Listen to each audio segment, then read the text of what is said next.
అదేనా ఇంట్లో ఉంది హెల్మెట్. హెల్మెట్ నాకెందుకు అవన్నీ కానీ. సరే ఒక ఫోటో దిగు. సార్ అది స్మైల్ పెట్టారా? బాగున్నావు, స్మైలింగ్ చేస్తాను. సరే దా ఒక చాయ్ దాకా మాట్లాడుకుందాం. బండి పార్క్ చేయి. ఎక్కడో కొడుతుంది సీనా. తాగ ఏం మొక్కం చూస్తున్నావు? అదే మొన్న ఏమైంది తెలుసా, నేను ఈయనే పనిచేస్తుంటా కదా, మా పెద్దమ్మ కొడుకు ఇట్లనే హెల్మెట్ లేకుండా వచ్చి రూమని జారి కింద పడ్డాడు. యాక్సిడెంట్ అయింది, నెత్తి పలిగింది.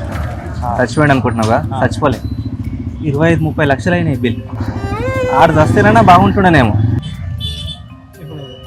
బాగానే ఉన్నాడా? బాగానే ఉన్నాడు కానీ పైసలు ఇంకో 40-50 లక్షలు అవుతాయి అంటావు.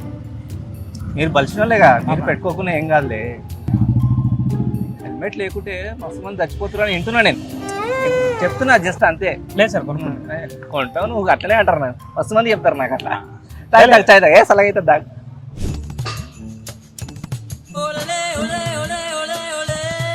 అదే చెప్పేది, వేరే వాళ్ళ హెల్మెట్లు వాడద్దు, నీది నువ్వు వాడాలి. వేరే వాళ్ళు నువ్వు వాడతావా? సరే ఒక్క నిమిషం వాడు.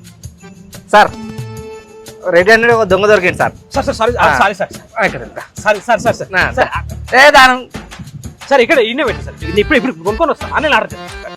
ఆల్రెడీ 420 పడుతుంది మీద. హెల్మెట్ కి ముఖం చూస్తే అనిపించింది 420 అని.